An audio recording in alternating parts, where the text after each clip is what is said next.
नमस्कार. वैशालीच रेसिपीमध्ये आज आपण अगदी झटपट व सोप्या पद्धतीने गव्हाची खीर बनवणार आहोत. खीर करण्यासाठी इथे मी गव्हाचा 1 कप जाड रवा घेतला आहे. याला दलिया सुद्धा म्हणतात. तर हा तुम्हाला कुठल्याही किराणा दुकानात अगदी सहज मिळेल. यापासून खीर अगदी पटकन तयार होते आणि फार आपल्याला गहू भिजवायची, सडायची किंवा कांडायची गरज पडत नाही. आणि स्वयंपाक न येणारा व्यक्ती असेल त्याला सुद्धा सहज बनवता येते. हा रवा आता 2 वेळेस पाण्याने स्वच्छ धुवून घ्यायचा आहे. म्हणजे यामध्ये काडी किंवा गव्हाचं जे वरचं टर्फल असतं ते असेल तर निघून जातं. तर चांगलं हाताने चोळून 2 वेळेस धुवून घ्यायचं आहे. आणि धुवून झाल्यानंतर हे आपण आता कुकरमध्ये घालूया. कुकरमध्ये आधी आपल्याला हा रवा शिजवून घ्यायचा आहे. 1 कप आपण रवा घेतला होता, त्यासाठी 3.5 कप पाणी घालायचं आहे. आणि इथे मी साधारण 2 टेबलस्पून सुक्या खोबऱ्याचे काप घेतलेत, ते घालूया. ओलं खोबरं असेल तर तुम्ही नंतर घातलं तरी चालेल, पण सुक्कं खोबरं असल्यामुळे मी शिजतानाच घालतीये.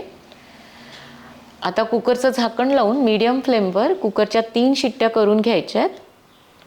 तर आता 3 शिट्ट्या झालेल्या आहेत. झाकण उघडून पाहूया. तर आपला हा रवा छान शिजलेला आहे, एकदम मऊ झाला आहे. शिजलाच नाही तर आणखी 1 शिट्टी तुम्ही करून घेऊ शकता. आता 1 कप गूळ घालूया. तर जेवढा मी दलिया घेतला होता तेवढाच गूळ घेतला आहे. पुन्हा सगळं मिक्स करून घ्यायचं आहे. जसा जसा हा गूळ विरघळतो तसं तसं हे मिश्रण थोडंसं पातळ होतं, पण तुम्हाला गरज वाटली तर थोडंसं पाणी घालू शकता. तर मी पाव कप साधारण पाणी घातलं आहे. पुन्हा सगळं एकत्र करून घ्यायचं आहे. आता यामध्ये सुंठ पावडर, वेलची पूड आणि थोडंसं मी जायफळ किसणीवर किसून घातलं आहे. चमच्याने एकदा हलवून घ्यायचं बुडापासून आणि 2 मिनिटासाठी यावर आता झाकण ठेवूया. चांगली याला एक वाफ द्यायची आहे, म्हणजे सगळं छान एकत्र होतं. तोपर्यंत आपण ड्रायफ्रूट्स तुपावर परतून घेऊया. तर साधारण 2 चमचे तूप मी छोट्या कढईत गरम करायला ठेवलं आहे. त्यामध्ये काजू आणि बदामचे काप घातलेत. तुम्ही हवं तर पिस्ता, किसमिससुद्धा घालू शकता.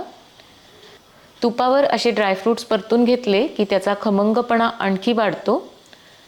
इकडे आता खिरीला पण दणकून वाफ आली आहे, त्यामध्ये हे ड्रायफ्रूट्स घालूया आणि थोडंसं मी किसलेलं खोबरं घातलं आहे.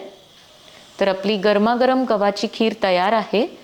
गरमागरम खाणार असाल तर वरून साजूक तूप घालायचं आणि मग खायची, किंवा दूध घालून सुद्धा खायला छान लागते.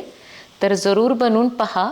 आणि आजची रेसिपी आवडली असेल तर लाईक आणि शेअर पण अवश्य करा.